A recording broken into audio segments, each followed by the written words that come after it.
బుడమేరు పొంగి బుడమేరుకి కొన్ని చోట్ల గండి పడడం వల్ల బెజవాడలోని కొన్ని ప్రాంతాలు ఈ వరద నీటితో ముంపుకు గురైనటువంటి నేపథ్యంలోనే ఇప్పుడు అసలు బుడమేరు పొంగడానికి కారణం ఆంధ్రప్రదేశ్ ముఖ్యమంత్రి చంద్రబాబు నాయుడు అని జగన్మోహన్ రెడ్డి ఆయన మీద కొన్ని ఆరోపణలు చేస్తూ చంద్రబాబు మీద జగన్మోహన్ రెడ్డి బురద జల్లేటువంటి ప్రయత్నం చేస్తున్నటువంటి నేపథ్యంలో అసలు బుడమేరు ఎక్కడైతే స్టార్ట్ అవుతుందో అక్కడికి దగ్గరలో మనం ఉన్నాం. ముత్యాలంపాడు అనేటువంటి ఒక గ్రామంలో ప్రస్తుతం మనం ఉన్నాం. ఈ గ్రామం యొక్క కొంతమంది స్థానికులు మన దగ్గర ఉన్నారు. అసలు ఈ బుడమేరు ఎక్కడ స్టార్ట్ అవుతుంది, నిజంగా ఈ బుడమేరు గేట్లు ఎత్తడం వల్లే ఇప్పుడు బెజవాడలోని కొన్ని ప్రాంతాలు మునిగాయా, అసలు కృష్ణానదికి సంబంధించినటువంటి వరద నీరు ఏదైతే ఉందో అది బుడమేరులో కలిసే అవకాశం ఉందా లేదా అనేది మనం ఇప్పుడు తెలుసుకునేటువంటి ప్రయత్నం అయితే చేద్దాం. ప్రస్తుతం ఈ ముత్యాలంపాడుకి సంబంధించినటువంటి గ్రామస్తులు మనతో ఉన్నారు, వాళ్ళతో మాట్లాడేటువంటి ప్రయత్నం అయితే చేద్దాం.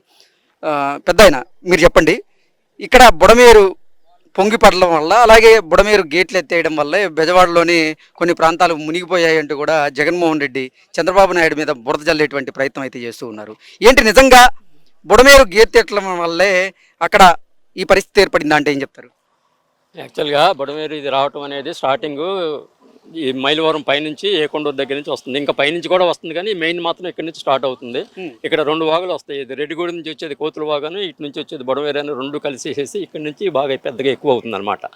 యాక్చువల్గా 9-10 వేలు వస్తే మాక్సిమం ఎక్కువ క్యూసెక్లు వచ్చేది ఇంతకుముందు.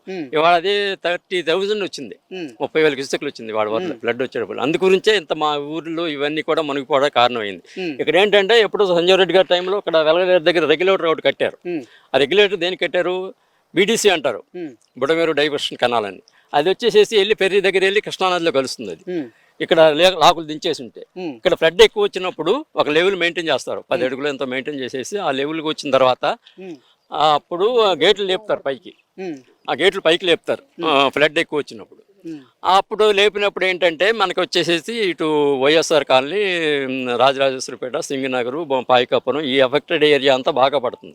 ఇంకా ఎక్కువ వస్తే మాత్రం 1 టౌన్లో కూడా పాల ఫ్యాక్టరీ 1 టౌన్లో అటు కూడా వెళ్తాయి. ఓకే, అంటే అసలు ఈ కృష్ణా నీటికి సంబంధించినటువంటి వరద ఈ బుడమేరు కాలువలో కానీ వాగులో కానీ కలిసేటువంటి పరిస్థితి ఉందా అంటే ఏం చెప్తారు? అస్సలు లేదు. అటు కృష్ణా అనేది ఇటు పై ఇది ఎగవ, ఇది ఎగువ ఎప్లాండ్. ఇది కృష్ణానది రావాలంటే అక్కడి నుంచి ఇక్కడ రావాలంటే దాదాపు 100 అడుగులు ఉంటుంది.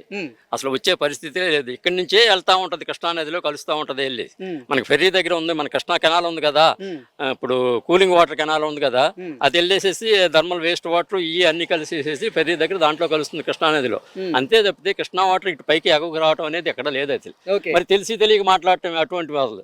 జగన్మోహన్ రెడ్డి కావాలనే చంద్రబాబు గారి మీద బురద జల్లేటువంటి ప్రయత్నం అనుకోవచ్చు మనం ఇది. అంతే కదా, మరి ఆయనకి ఎక్కడ ఉందో బుడమేరు రెగ్యులేటర్ ఎక్కడ ఉందో ఏంటో తెలియదు. ఇక్కడ వెళ్ళలేదు దగ్గర రెగ్యులేటర్ ఉంది, ఇది లేకపోతే మరి దాంట్లో కృష్ణానదిలో చంద్రబాబు గారి పట్టడం ఏంటి, దీనివల్ల పట్టడం అదంతా తెలిసి తెలియక మాట్లాడటం. చంద్రబాబు గారి నివాసం కరకట మీద ఉంది, ఈ కృష్ణా వరద నీరు ఆ చంద్రబాబు గారి నివాసాన్ని ఎక్కడ ముంచెత్తుద్దని బుడమేరు గేట్లు తీశారు అంటూ జగన్మోహన్ రెడ్డి చెప్పడం అసత్యమే అని మనం భావించవచ్చు. అసలు కృష్ణానది లక్షల క్యూసెక్లు కిందకి వదులుతా ఉంటే బుడమేరు వచ్చి 30,000 వచ్చింది. దానికి సంబంధం ఉంది అసలుకి? అసలు పొరపాటున అది అసలు తెలియక మాట్లాడటం, అది అజ్ఞానంతో మాట్లాడటమేనండి, అది అంతకుమించి ఏం లేదు అసలు. ఓకే, బుడమేరు మొదటి నుంచి కూడా ఈ ప్రాంతాలు అంటే బుడమేరుకు సంబంధించి వరద నీరు ఈ ప్రాంతాలని గతం నుంచే ముంచెత్తాయి కదా, మరి జగన్మోహన్ రెడ్డి ఈ ప్రాంతాల్లో జగనన్న కాలనీలను ఎందుకు నిర్మించినట్లు అంటారు? ఇక్కడ కొంతమంది వాళ్ళ నాయకుల కోసం స్వలాభం కోసం తీసుకుని పెట్టారండి. ఇక్కడ వాళ్ళ ల్యాండ్స్ ఏదైనా ఉంటే మంచి రేట్స్ వస్తాయి. యాక్చువల్గా 45 లక్షలు ఇచ్చారు, అంత రేటు లేదు ఆ లోపల అనేది, దానికి దారి తెన్ను అంత లేదు, మంచి రేటుకి వస్తుంది కదా అని వాళ్ళ స్వలాభం కోసం ఇచ్చారు, అంతే తప్పితే అసలు ఇటు నుంచేమో బుడమేరు వెళ్తుంది, అటు నుంచేమో కొండూరు నుంచి పులివాగ వస్తుంది, రెండు కలిసే ప్లేసు ఈ లోపల ఇది పెట్టారు జగనన్న కాలనీ. అది ఎట్లా ఇది అవుతుంది, దానికి అప్పుడు కూడా 4-5 అడుగులు మెరక దోలారు. ఓకే, మొదటి రోజు వరద ఉధృతి ఎలా ఉంది అసలు ఇక్కడ? మొదటి రోజు బాగానే ఎక్కువ వచ్చింది, తర్వాత రోజున పైన గళ్ళు బండి, ఈ బుడమేరుకి గళ్ళు పడేసేసి ఇటు మా ఊరి మీదకి వచ్చేసేసి చెరువు నిండి ఇటు పొరిలేసేసి ఇదంతా దీని మీద ఇంత లోతు వచ్చింది. ఓకే, మీ ఊరికి సమీపంలో ఉన్న బుడమేరు దగ్గర ఎక్కడ గండి పడింది, అక్కడ ఇప్పుడు గండి పూర్తి చేశారా? లేదు, పోడ్చాలి, ఇప్పుడు పోటానికి కూడా కుదరదు. బుడమేరుకి పైన మా ఊరు పొలాలే, మా ఊరు పొలాల మీద నుంచే మా ఊరి మీదకి వస్తుంది. పెల్టూరు పెద్ద చెరువు అని ఉంది, వెస్ట్ ట్యాంక్ అని, ఆ ట్యాంక్ చెరువు గండిపడి దాని పక్కన బుడమేరు కూడా గండిపడి 300-400 మీటర్లు గండిపడింది, పెద్ద పెద్ద గళ్ళు పడినాయి అక్కడ. ఇప్పుడు వెళ్ళే పరిస్థితి లేదు, పొలాలు కూడా ఇంకంతా ముంపులోనే ఉన్నాయి, ఇది ఎట్లాగానే ఉన్నాయి.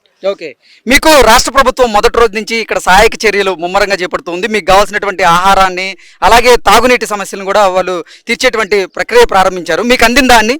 వస్తున్నాయండి. మేము డైలీ ఎమ్మెల్యే గారితో టచ్లో ఉంటున్నాము. ఓకే, ఆయన ద్వారా కూడా మాకు ఏంటి ప్రభుత్వం ఎలా స్పందిస్తుంది?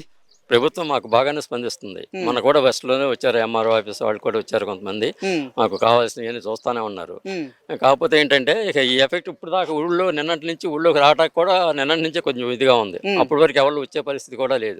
మొన్న పేషెంట్లను తీసుకెళ్ళాం కొండూరు, నిన్ను ఊళ్ళో కూడా వచ్చే పరిస్థితి లేక అక్కడే ఆత్కూరులోనే పడుకున్నారు ఆ నైట్ అంతా కూడా. అంటే ఆ రోజు నుంచి కూడా అసలు టెక్నాలజీని ఉపయోగించి చంద్రబాబు గారు అలాగే ఆంధ్రప్రదేశ్ ప్రభుత్వం కూడా డ్రోన్ల సదుపాయంతో ఇక్కడ ఆహారాన్ని పంపిణీ చేసింది, అలాగే మందుల పంపిణీ కూడా చేసింది కదా, మీకు అందాయని? అంటే అంత ఇది లేదు మాకు. ఒక్క రోజు మాత్రం బాగా ప్రాబ్లం అయింది.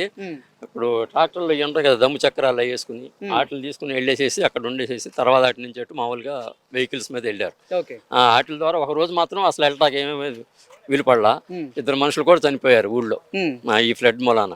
అక్కడ ఒక ట్రాక్టర్ కింద బాల్తా పడిపోయేసి దాంట్లో 8 మంది కొట్టుకుపోయారు. ఒక మహిళ చనిపోయింది, మిగతా 7 అయితే బయటకు వచ్చేసారు. ఎట్లా తాళ్లతోటి బయటకు తీసుకురాగలిగాం. ఒక మనిషి అయితే ఒక ఆడ మనిషి కొట్టుకుపోయింది. అట్లానే ఊళ్ళో కూడా ఒక మనిషి చనిపోయాడు ఈ ఫ్లడ్ వచ్చి దీని గురించి. అది పరిస్థితి. ఓకే పెద్ద, అయితే ప్రభుత్వం నుంచి అయితే అన్ని సహాయ కార్యక్రమాలు మీకు అంతానే ఉన్నాయి, ప్రాబ్లం ఏం లేదు. ఎమ్మెల్యే గారితో కూడా డైలీ టచ్లోనే ఉన్నాం. ఆయన కూడా ఫుడ్ ప్యాకెట్స్ అవి పంపిస్తున్నారు. ఇక్కడ కొండూరులో కూడా కొంతమంది దాతలు ఉన్నారు, వాళ్ళు ఫుడ్ అవి పంపిస్తున్నారు. కొంతమంది వాటరు, నిన్న మిల్క్ వాటర్ అన్నీ వచ్చినాయి, జరుగుతూనే ఉన్నాయి. మాకు ప్రాబ్లం అయితే లేదు. ఓకే పెద్ద. ఓకే, థ్యాంక్ యూ, ధన్యవాదాలు.